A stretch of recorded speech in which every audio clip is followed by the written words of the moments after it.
I do it for real, there's no reason to pretend. If I do it once, I do it again. Add it up, bankroll, euro, peso.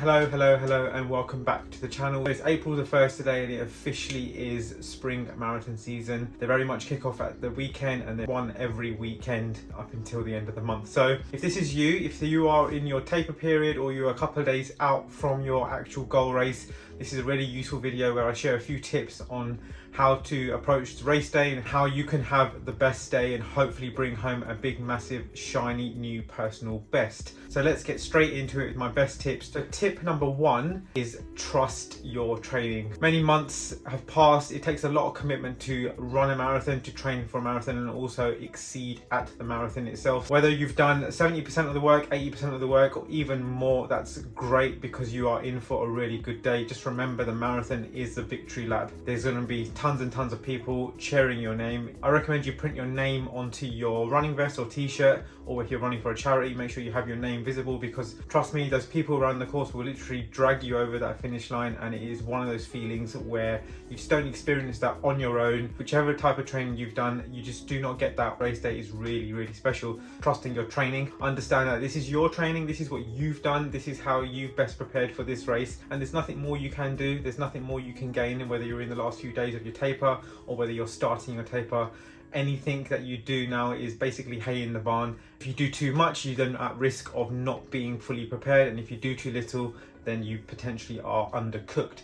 So getting the right balance, trusting your training, what's worked for you is the key thing. Try and ignore the noise outside of yourself. Go back to your training logs, look at runs that have done really well. Tip number two is the actual race day preparation. For example, your nutrition, and I'll probably touch upon this later on in terms of what you have on the race. So stick to what you know in the last few days of your race. Have an increase of carbohydrates. Again, that's like rice, pasta, bread. I tend to stick to on the day before if it's for a marathon. White pasta, white rice, to minimize the amount of fiber that I'd intake. So it means I'm not going to have a trip to the toilet during the race. And again, you're just adding a little bit more because you are having a decreased load in your training. You just need to top up. And what I do like to do actually is to drink carbohydrates. Maybe have like a drink mix, like a Morton or a Science and Sport drink mix the day beforehand, and obviously on the day of the race with my normal breakfast, and stick to your normal breakfast. So what works for me is 2 slices of toast, peanut butter and jam with a cup of tea, and I will usually have that for most of my long runs. So stick to what you've done in practice, stick to what you've done in all those long runs, and don't try nothing new. There's not a need to try anything new.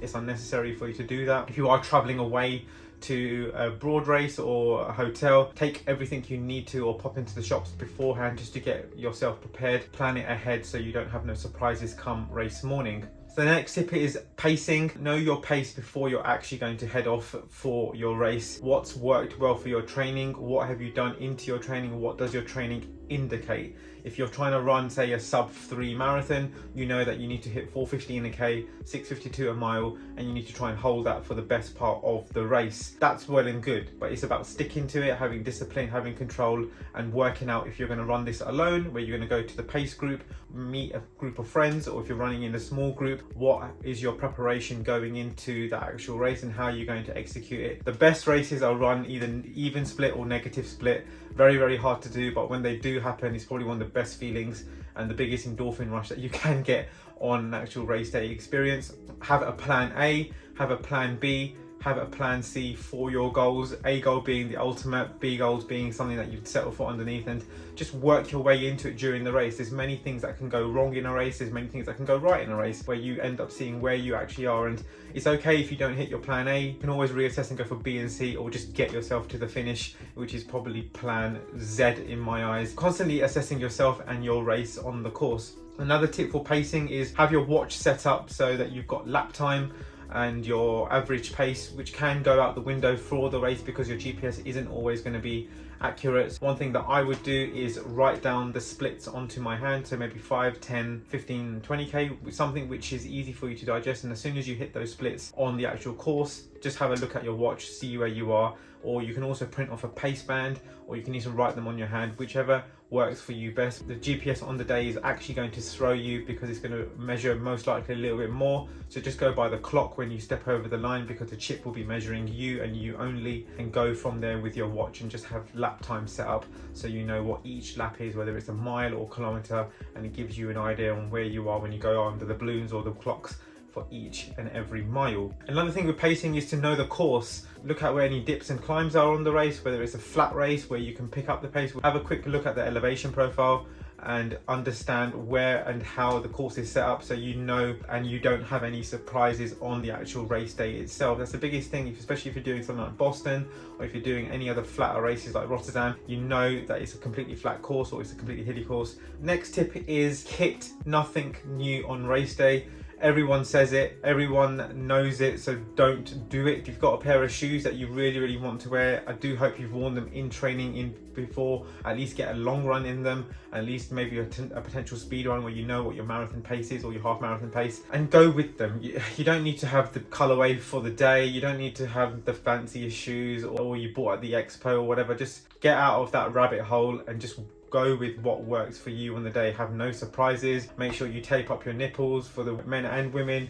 Make sure you got Vaseline everywhere. Also with your kit, make sure you lay out your kit the day before. Have everything ticked off to know what you're going to take on the day, and also pack with you if you're dropping a bag off in the start area. And just leave any elements of risk. Plan ahead of time. Some of my biggest mistakes is not actually planning ahead of time and rushing around and leaving myself with too much to do on the race morning. Just try and do everything beforehand, in the days beforehand, so you eliminate all possibilities of things going wrong and tick off each and every one of them, so you know exactly what you have with you and what potentially you may need to get into your race day setup and your kit lineup. So let's talk about race fueling. So I have a plan always for race fueling. It's also something that I've tried in training. Again, stick with that. So for me personally, like I mentioned before, it's a breakfast of a couple of slices of toast, orange juice and a cup of tea. 2 to 3 hours beforehand, I will then go and warm up. An hour before the race start, I would then do like a light jog, and then just working through some dynamic range of movement, lunges, hip openings, etc. Nothing too strenuous, nothing too crazy. So the fueling strategy for me personally is normally have a gel at the start line,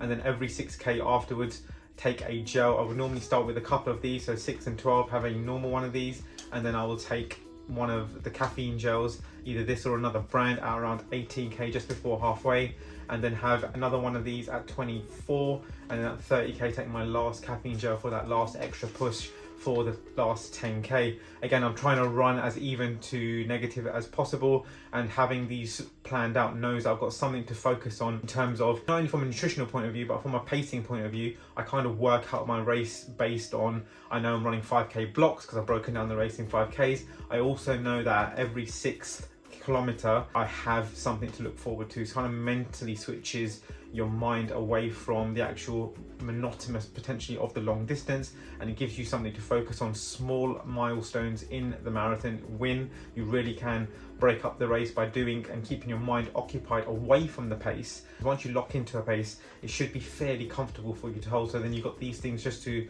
tick off as you're doing it. And again, I tend to carry my gels. I have a pair of Nike Aerosmith shorts, 2 on one side, 2 on the back, so that's 4 in the back pockets, and then I hold 1 in one hand, the other in the other hand, and I tend to have these ones first and then work my way. I've gone away from wearing bands and carrying them, belts, etc., just because they're annoying, and I find as if they chafe my stomach or even like the top line of my shorts. If you can find a pair of shorts or a pair of half tights or something which works for you, stick with it. Just minimize risk. I think the marathon, more than anything, the more you do is minimizing things that can go wrong and just being in control of what you can control, turning off all shapes of the noise. So the next tip is your attitude, your mentality, learning with how to deal with things that are going right and wrong in the race. And the thing is, I like to write a couple of messages in my hand. It's something one of my old coaches said to me, followed it ever since I broke my first sub-3 marathon. It just tells yourself a simple message or a simple mantra of when the going gets tough, what it is that you need to do. And I like to always put on my hand is to trust myself and always to believe that it's going to happen, because like I said before, if you've done the training and you're lining up on race day, you've got to sell yourself you're going to do it, because it's just an execution exercise of the actual race day, being disciplined, being controlled, and obviously having a strategy and a plan to pull off the goal that you're going for. Being realistic, being mindful of where you are is probably the biggest thing, and helps your attitude and mentality on belief, understanding what can go right and wrong, and also having to ride the wave, because in a marathon and a half marathon, more so in a marathon, you get time to ride the ups and downs, and it's about assessing where you are, understanding it's okay, just tick off each and every mile or kilometer, whichever you prefer to work in, and just tick them off until you get to a certain milestone, 30k, 32k, 10k to go, and then allow yourself to start thinking and visualizing ahead. Again, visualization is very key in a race.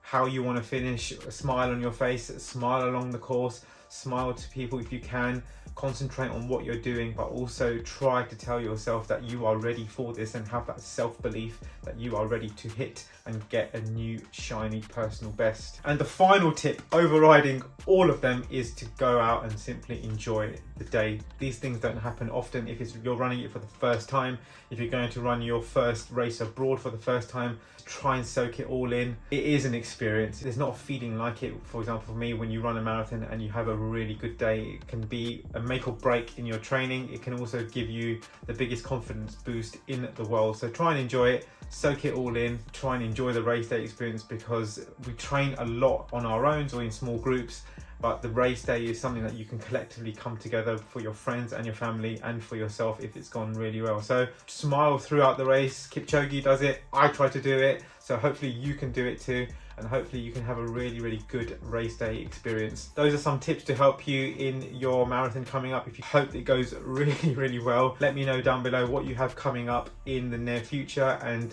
fingers crossed you have an excellent day out there and bring home a really good shiny personal best. Hope you like this video, and I will see you in the next one.